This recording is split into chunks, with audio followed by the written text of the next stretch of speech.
Amongst the forgotten 70s TV treasures in today's video, there's a talking shrunken head, a Brummie robot, William Shatner in the Wild West, and some nostalgic lunchtime cooking. This is Forgotten TV Shows of the 70s, Volume 5.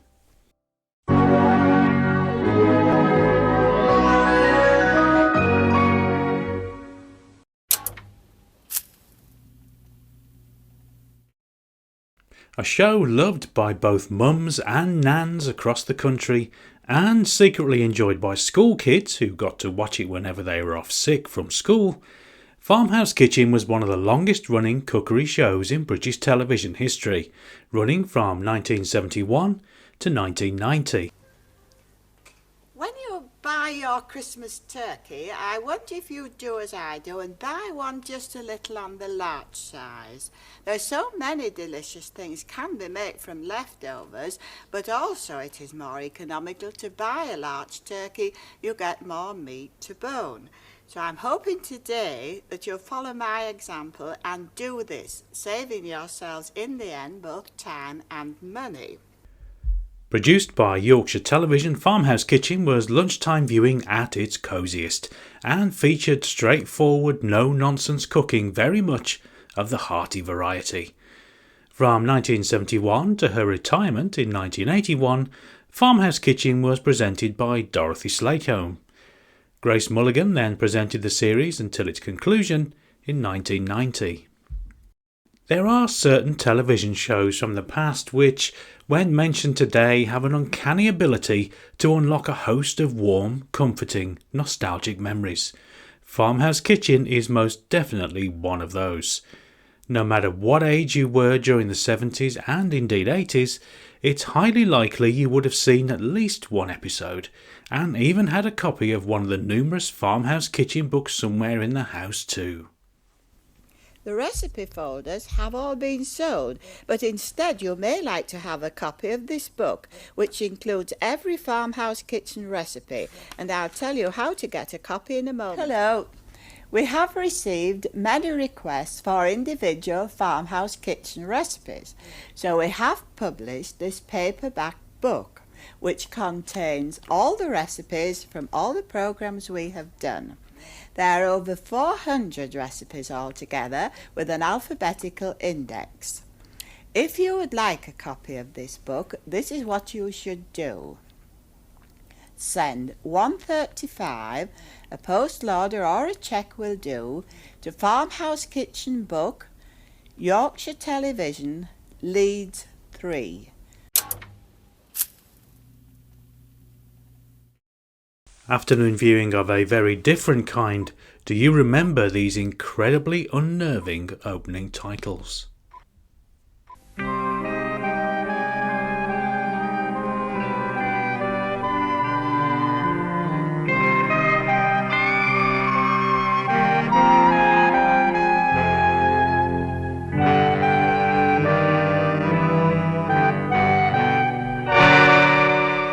While anthology series Armchair Thriller was first broadcast in the more suitable evening slot during its original run in 1978, a year later that same series was repeated during weekday afternoons, thereby compelling younger viewers across the country to sleep with the light on for many years after.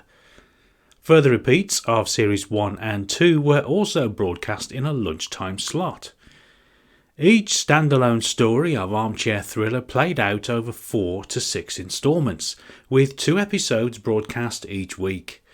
Of the many chilling stories, undoubtedly the one that still stands out today is the spine-tingling Quiet as a Nun.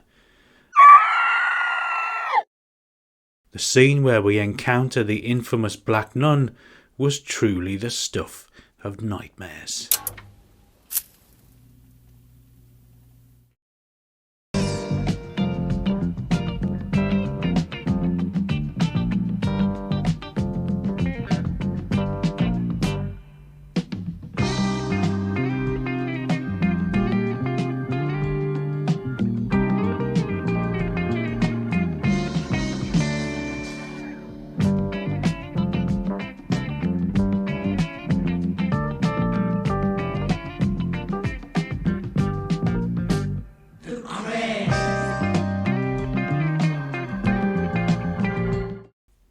You would think that a television series featuring a cast that included the likes of Joss Ackland, Peter Bowles, Nicholas Ball, Elspeth Gray and Joan Hickson would be better remembered today.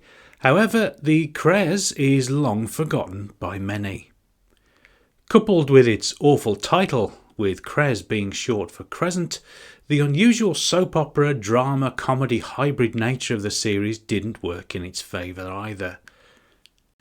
Set in the fictional West London street of Carlisle Crescent, the 12 60-minute episodes centred on the lives of the residents of the Cres, with the focal point being the local Gardens Committee chaired by Joss Ackland's character Charlie Bronte.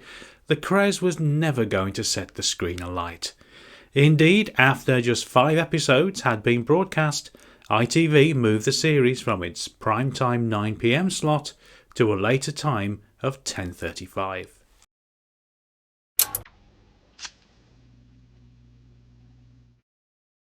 In between starring in Doctor in Charge and Man About the House, Richard O'Sullivan teamed up with the legendary Beryl Reid for the 1972 ITV sitcom All Cock and Gander. Beryl was Marigold Alcock, who has inherited the Alcock Group of companies after her husband's death. Richard O'Sullivan was Richard Gander, Marigold's co-director. Offering excellent support was John Cater as the oldest office boy in the land, Ernest. It's humiliating, that's what it is. There's a perfectly good bog in that office, but she won't let me use it. Mrs. Alcock feels that is the executive toilet. What about the workers? We're not cast iron from the waist down, you know. I have to go to the tube station. It's embarrassing going regular. Well, one or two of the fellas there have started winking at me. Never know, you might touch lucky. Some of the writing on the walls. Well, it's rude. Ernest, I thought you weren't very good at reading. I can read them words all right. Here, there was a new one there. Yes, I saw it. How'd it go? A right little raver called Lizzie, used to dance in the nude until dizzy. When her friends asked her why, she stopped to reply, "Little less noise. I'm busy." Despite some positive reviews, All Cock and Gander, created by the prolific comedy writing duo Johnny Mortimer and Brian Cook, didn't really catch on with audiences and lasted for a single series of 6 episodes.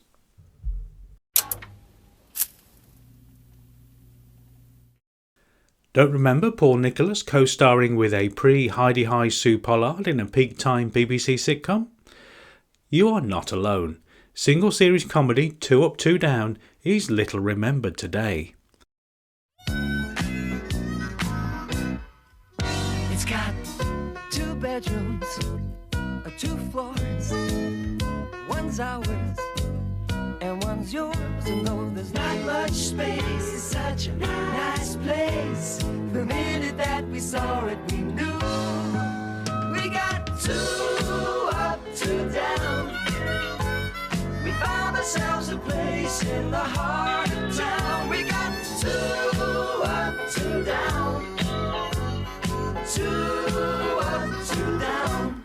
Broadcast in 1979, 2 Up 2 Down featured Nicholas and Pollard as Jimmy and Flo, 2 hippies who refused to move out of a house they had been squatting in after it is purchased by a newly married couple. Don't suppose you've got any moo tea? From the lost continent of moo? No. Oh, well, tea bags will be fine.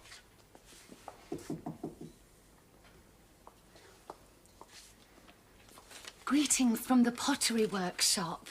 Oh, ta. That's Flo's way of saying pleased to meet you. It's very nice, thank you. I could keep me pan scrubbing it. Would you like to sit down? Flo doesn't believe in chairs. Cup of tea? Well, we are trying to be totally self-sufficient at the moment. Have you got a fag? Well, how do you manage? Homegrown produce, barter within the alternative society, shoplifting. We get along without truckling to the capitalist overlords. Without what? Truckling. You haven't got to truckle. The series marked the television comedy debut for Sue Pollard, who would reach the height of fame just 1 year later as chalet maid Peggy in Heidi-Hi. Better known at the time as a star of musical theatre, the series also marked the first regular sitcom role for Paul Nicholas, who also, naturally, sang the theme tune. Lasting for just one series of 6 episodes, Two Up, Two Down made little impression on viewers.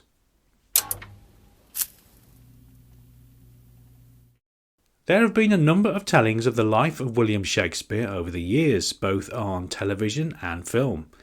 One of the best, and ironically most forgotten, is the ITV drama Will Shakespeare, broadcast over 6 episodes in 1978. I'll show you, saving London! William!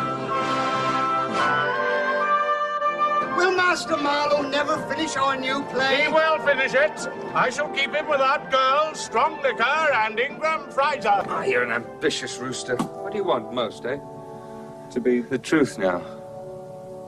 To be one of Lord Strange's men, and to lend my hand with the playmaking. Well, take my place. Work at it now. No wine, mind you, and no lewd girls or boys to act as fawns, just dry ink and unsensual paper. Your play.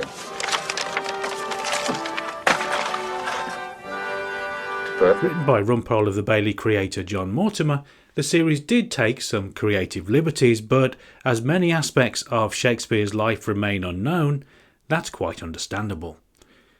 Each episode focused on the creation of a different Shakespeare play, with the bard using elements of his life as inspiration for certain plot points. The always excellent Tim Curry was superb in the title role, effortlessly moving through the various periods of Shakespeare's life and career.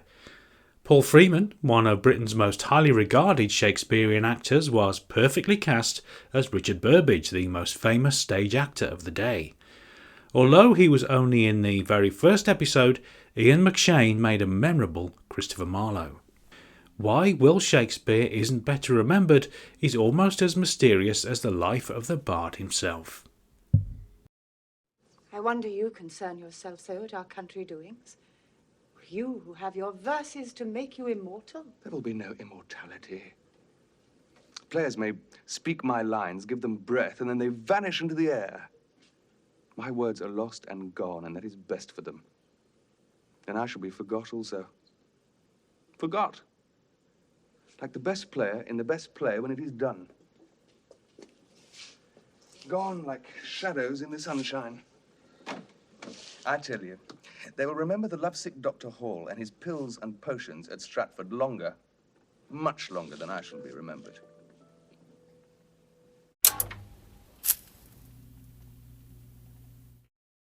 A good old-fashioned swashbuckling adventure from Southern television, The Black Arrow was based on the 1888 novel by Robert Louis Stevenson, recounting the story of a mysterious black-clad outlaw out to avenge the murder of his father. Only the first series of The Black Arrow was inspired by Stevenson's original novel. Series 2 and 3 saw the anti-hero become more of a Robin Hood type figure.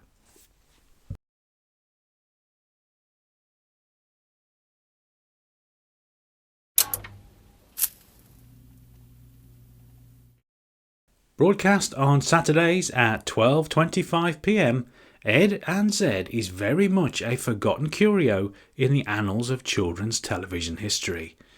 Running for just 9 episodes between October and December 1970, this quirky show saw radio DJ Ed Stewpot Stewart share presenting duties with rebel robot Zed, who sported a pronounced Birmingham accent. Zed bit of it. So now, I suppose you're wondering what the Ed bit is, right? Right. Well, until this very moment, that's been a BBC top secret. Because today, young Zed makes TV history. I am the first robot ever to star in his very own TV show, helped only by some full humanoid called Ed. What shit? You can stop there, boys. Stop there. Look.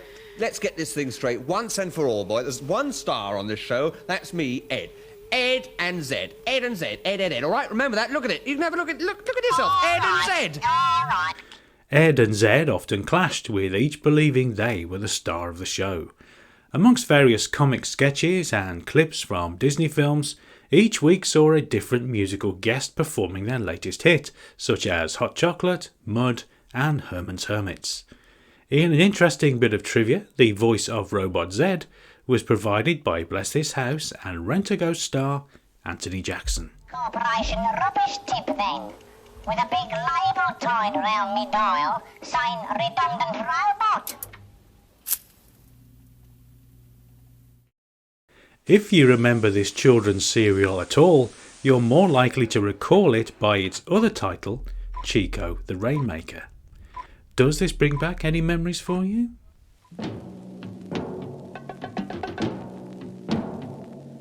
Chico, Chico the Rainmaker, Chico, Chico the Rainmaker, Chico, Chico the Rainmaker, Chico Paco Paco wanna make the rain.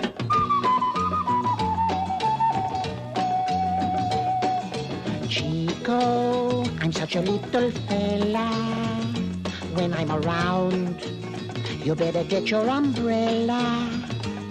As I start to sway, and my eyes go flash, the heavens open wide with a mighty crash. Chico, Chico the Rainmaker, Chico, Chico the Rainmaker, Chico, Chico the Rainmaker, Chico Paca Paca wanna make the rain. A Children's Film Foundation production, Chico the Rainmaker was actually shown in UK cinemas as a Saturday matinee serial, although it was broadcast on television in the United States. I've still included it in today's video, however, as it's sure to revive some long forgotten memories for some of you. Voiced by character actor Clive Revill, Shrunken Head Chico is a 2,000-year-old witch doctor who needs to return to his tribe in order to save them from a deadly drought. Helping him in his quest are brother and sister Chris and Jill Page. Look out for a young Leslie Ash as Jill.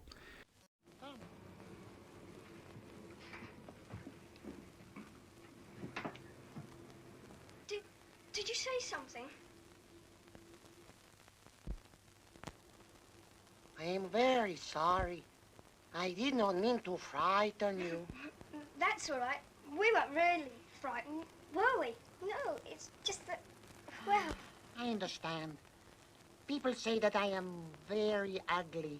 They look at me and all they say is, yeah. We don't think you're ugly. Honestly, we don't. Of course not. How they call you? What's your name? My name's Christopher, but my friends call me Chris. And my name's Jill. How do you do, Chris? And Hill? Yes. My name is Chico Pacabacawana. My friends used to call me Chico, but that was 2,000 years ago. 2,000 years? Yes. For 2,000 years, I keep my eyes closed. I keep my mouth closed. My ears, I keep open. And what made you speak now? Well, first, you were very kind. Then you play the pipe and give the tribal call sign. The tribal call sign? Yes, you know, the pum-tilly-um-pum. It is a signal my tribe uses when they want to call everyone together.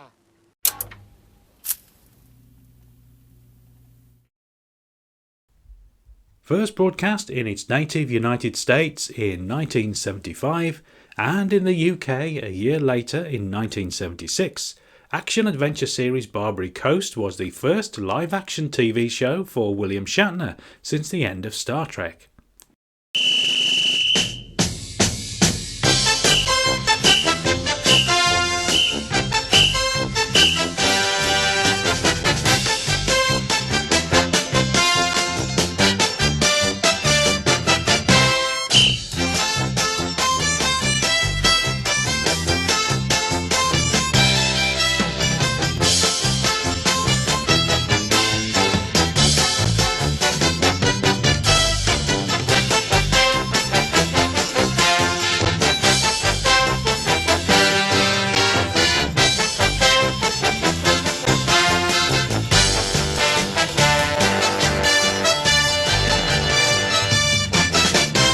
Set in the Wild West during the 1870s, Barbary Coast starred Shatner as government agent Jeff Cable, who also happened to be a master of disguise. Aiding Cable in his investigations was casino owner and conman Cash Conover, played by King of the B-movies Doug McClure. A sort of spy, western adventure hybrid, Barbary Coast never took itself too seriously and was a fun, light-hearted romp through the Wild West. After struggling in the ratings against more established series, Barbary Coast was cancelled after one series of 13 episodes.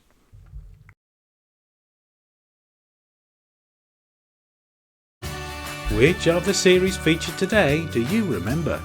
Do please let me know in the comments. As always, many thanks for watching, and do join me next time for more nostalgic goodness.